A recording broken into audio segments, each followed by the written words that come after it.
और क्या एक बार फिर भारतीय क्रिकेट उसी मोड़ पर खड़ा है जहां अनुभव बनाम तानाशाही की सीधी टक्कर होने वाली है। आज हम उसी कहानी की परतें खोलेंगे जो बीसीसीआई की मीटिंग से लेकर ड्रेसिंग रूम के जहर तक फैली हुई है। बीते कुछ हफ्तों से टीम इंडिया के अंदर जो चल रहा है वो क्रिकेट कम और राजनीति ज्यादा लग रही है।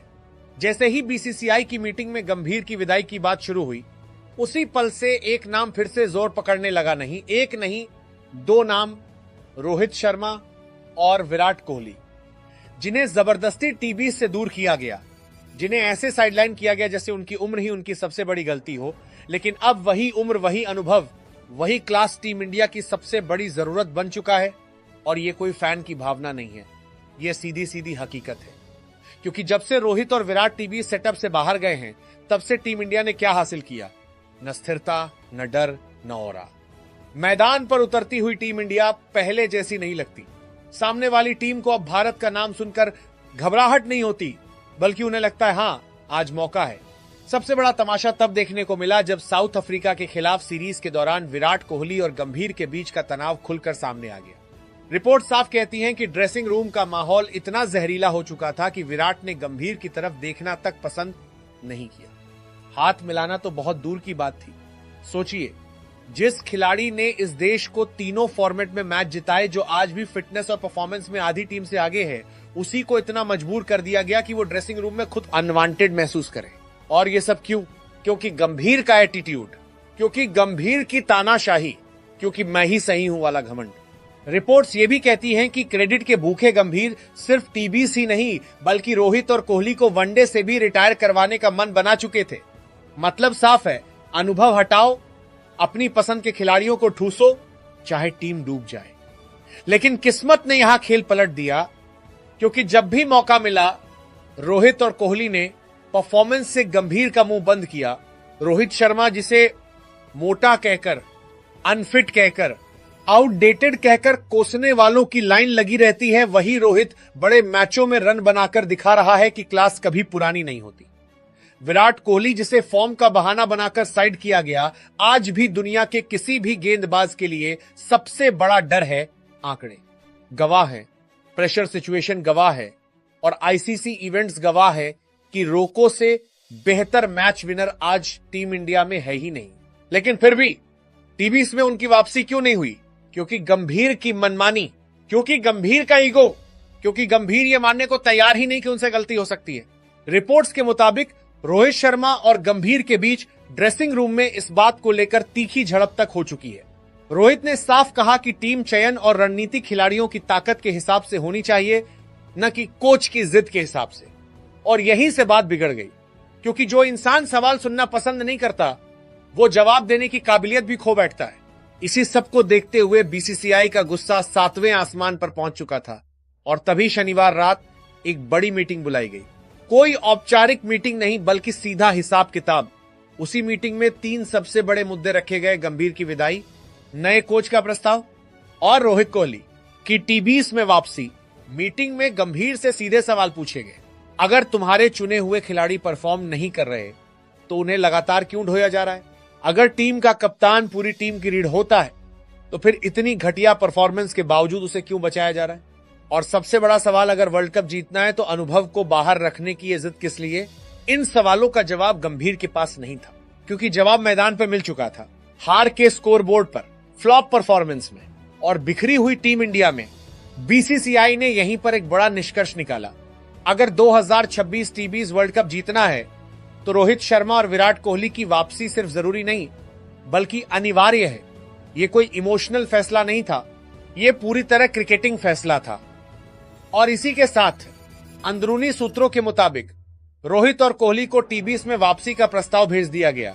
लेकिन इस प्रस्ताव के साथ एक शर्त भी जुड़ी है, गंभीर हटेगा तभी रोको लौटेगा, क्योंकि एक ही ड्रेसिंग रूम में 2 अल्फा नहीं चल सकते।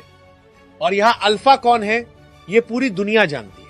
जय शाह ने खुद गंभीर को उनकी मनमानी और लगातार गलत फैसलों के लिए कड़ी फटकार लगाई है। साफ शब्दों में कहा गया कि टीम इंडिया किसी एक इंसान की जिद के भरोसे नहीं चलाई जा सकती। गंभीर की तानाशाही ने टीम इंडिया को अंदर से खोखला कर दिया है, न डर बचा न सम्मान। और अब इसका असर साफ दिख रहा है। गिल और सूर्या की विदाई लगभग तय मानी जा रही है, क्योंकि कप्तानी सिर्फ पोस्ट नहीं होती, जिम्मेदारी होती है, और जब जिम्मेदारी नहीं निभाती तो कुर्सी नहीं बचती।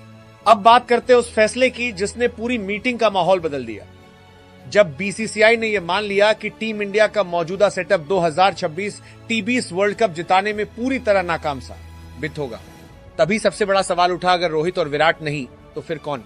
और उस सवाल का जवाब किसी के पास नहीं था, क्योंकि सच यही है कि दबाव के मैच हों, बड़े टूर्नामेंट हों या नॉकआउट मुकाबले, रोको से बेहतर आज भी टीम इंडिया में कोई नहीं है। मीटिंग में आंकड़े रखे गए, पिछले कुछ आईसीसी इवेंट्स, बड़े मैचों का data, run chase, power play performance, दबाव में लिए गए फैसले, हर जगह एक ही बात निकल कर आई। रोहित शर्मा और विराट कोहली के बिना टीम इंडिया का ग्राफ नीचे ही गया है। नए कप्तान बनाए गए, नए चेहरे लाए गए, लेकिन न तो डर पैदा हुआ और न ही जीत की गारंटी बनी। और यही वो पल था जब गंभीर की सोच पूरी तरह एक्सपोज हो गई। उन्होंने जिन खिलाड़ियों को आगे बढ़ाया, जिन पर पूरा सिस्टम टिका दिया, वही खिलाड़ी सबसे बड़े मैचों में बोझ बनकर खड़े रहे। बीसीसीआई ने साफ पूछा, अगर ये खिलाड़ी इतने ही खास थे तो बड़े मौकों पर छुप क्यों गए? अगर यही भविष्य है तो फिर वर्तमान को क्यों कुर्बान किया गया? सबसे तीखा हमला तब हुआ जब सूर्या की कप्तानी पर सवाल उठा। बीसीसीआई के एक सीनियर मेंबर ने साफ कहा कि कप्तान वो होता है जो टीम को खड़ा रखे, न कि हर मैच में खुद ही लड़खड़ाता नजर आए। सूर्या की परफॉर्मेंस को औसत से भी नीचे बताया गया और यह भी कहा गया कि कप्तानी का बोझ उन्हें पूरी तरह डुबो चुका है। गिल को लेकर भी साफ राय रखी गई कि सिर्फ टैलेंट कप्तानी की गारंटी नहीं होता, मैदान पर लीड करना पड़ता है। यहीं से तय हो गया कि गिल और सूर्या का मौजूदा रोल खत्म होने वाला है। बीसीसीआई को अब ऐसे नाम चाहिए जो टीम को डर के साथ नहीं, भरोसे के साथ मैदान में उतारे। और भरोसा सिर्फ वही खिलाड़ी दिला सकता है जिसने सालों तक दुनिया को हराया हो। गंभीर की हालत इस पूरी मीटिंग में ऐसी थी जैसे हर सवाल उनके लिए एक और कील ठोक रहा हो। जय शाह ने अंत में साफ शब्दों में कहा कि टीम इंडिया को किसी एक कोच के एटीट्यूड के हवाले नहीं किया जा सकता। तानाशाही, जिद और निजी पसंद की अब इस टीम में कोई जगह नहीं है। ये शब्द सिर्फ चेतावनी नहीं थे, बल्कि विदाई की स्क्रिप्ट थे। इसी के बाद रोहित और विराट को भेजा गया प्रस्ताव। सिर्फ औपचारिकता नहीं था, बल्कि एक मैसेज था टीम इंडिया को फिर से उसके असली मालिकों की जरूरत है। दोनों खिलाड़ियों को यह साफ कर दिया गया कि अगर नया कोच आता है, अगर सिस्टम साफ होता है, तो टी20 में उनकी वापसी का रास्ता पूरी तरह खुला है। और यह भी साफ कहा गया कि टीम उनके इर्द गिर्द नहीं, लेकिन उनके अनुभव के सहारे बनाई जाएगी। रोहित और विराट की तरफ से भी जो संकेत मिले हैं वो यही बताते हैं कि दोनों अब भी भूखे हैं, दोनों अब भी तैयार हैं और दोनों के अंदर वो आग बाकी है जो वर्ल्ड कप जिताने के लिए चाहिए। फिटनेस, फॉर्म और माइंडसेट, तीनों स्तर पर ये दोनों आज भी टीम इंडिया से आगे खड़े हैं।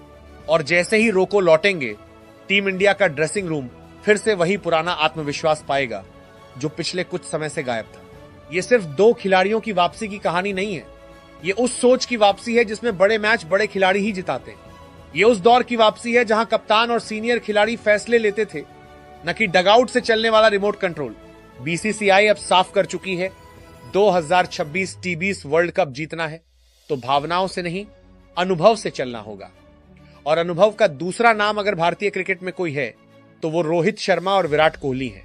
अब आने वाले दिनों में बहुत कुछ बदलेगा, कोच बदलेगा, कप्तानी बदलेगी, टीम का चेहरा बदलेगा, लेकिन एक बात तय है, अगर गंभीर का दौर खत्म होता है तो रोको का दौर एक बार फिर लौटेगा और तब टीम इंडिया सिर्फ खेलेगी नहीं, दहाड़ेगी।